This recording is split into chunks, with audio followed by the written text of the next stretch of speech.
Welcome to MojoPlays. Today, we're looking at our predictions and widespread rumors about the next game in the BioShock franchise, beyond the fact that there will always be a lighthouse, a man, and a city. Well, you gotta name this? Elizabeth. Before we begin, we publish new content all week long, so be sure to subscribe and ring the bell to get notified about our latest videos.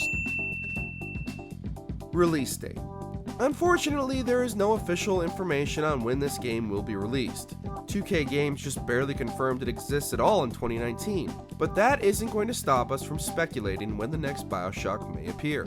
The most optimistic estimates could put the release in 2024, potentially even sooner if it turns out 2K wants to do a Nintendo and only reveal the game when it's just about finished.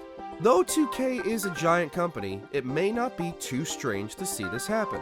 After all, revealing too much too soon didn't necessarily work in Infinite's favor, while BioShock isn't a name that needs a lot of marketing to get people excited. But 2025 might be the most reasonable year to expect its release, though we could see an official reveal and teaser in 2022. Son, you're special.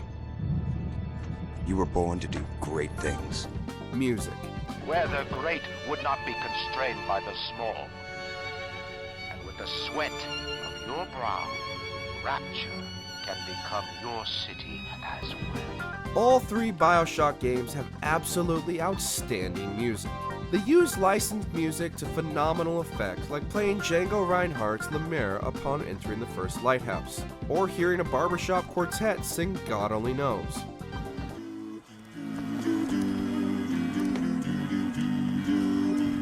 But the orchestral score is just as iconic. Who can forget seeing Rapture appear over the horizon as the music crescendos, or watching Cohen blow somebody up for not playing his masterpiece correctly? All three games were scored by composer Gary Skyman, and though we have no confirmation, we hope Skyman will return in BioShock to write the music for the next one. It just wouldn't be the same without him.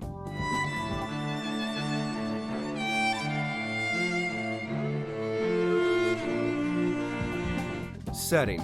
The one thing everybody wants to know when it comes to a new BioShock is where it takes place.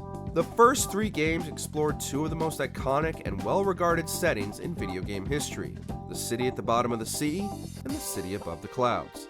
Some widely reported leaks say that the next game is going to Antarctica in the late 1960s, and that there may potentially be two cities rather than just one.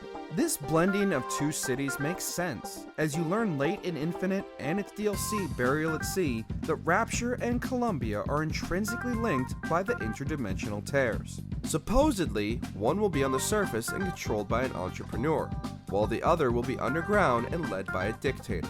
Antarctica is definitely an interesting setting regardless of how many cities it contains, however.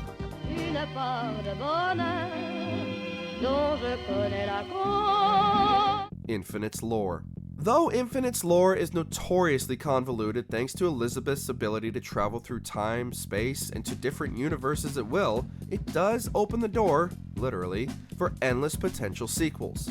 Certainly, a sequel will exist in one of Infinite's many parallel worlds, but how much of Infinite it takes on is yet to be seen. Ken Levine, BioShock's creator, has nothing to do with this sequel, which will free up the developers to do whatever they want. We'd like to see some returning characters.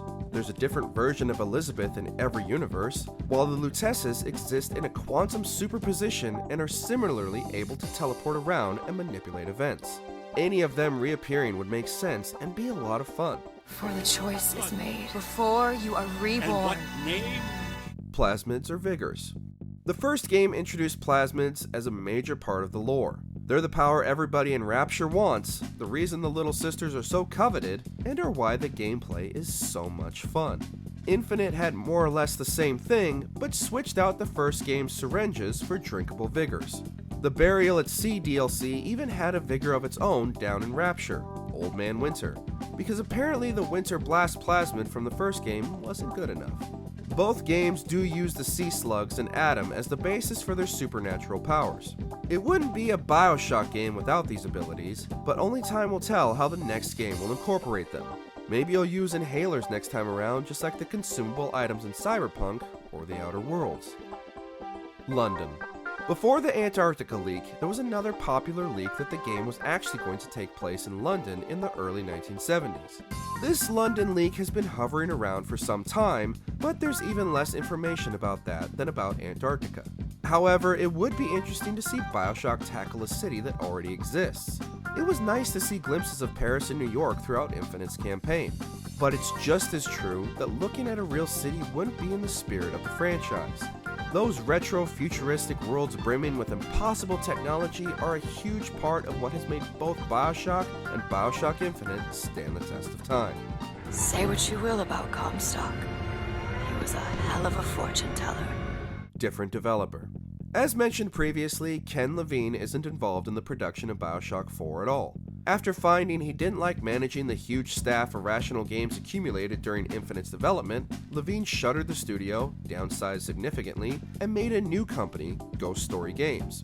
Ghost Story Games has had its own struggles since opening, namely that it hasn't been able to put out a single title, nor has it even announced what the one it's working on is.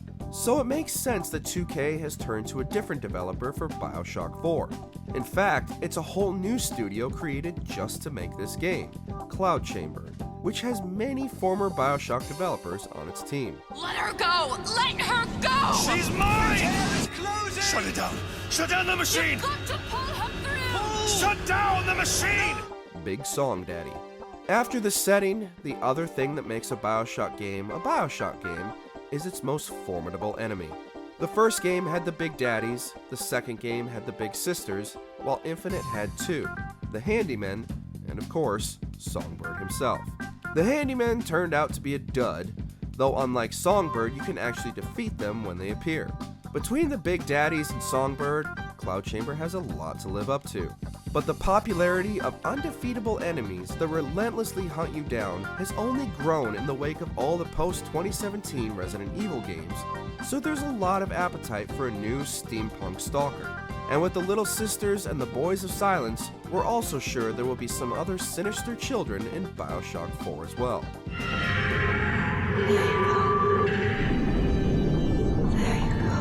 Immersive Sim. Though it was critically acclaimed and is a lot of people's favorite game, BioShock Infinite did stray from the survival horror and immersive sim roots in some people's eyes. It came out in 2013, a time when other horror franchises like Dead Space and Resident Evil also wanted to become action shooters, but things are different now.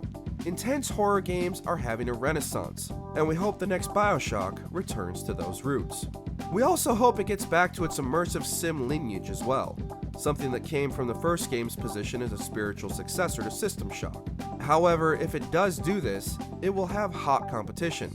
Arcane Studios has dominated the immersive sim genre for years thanks to Dishonored. Title.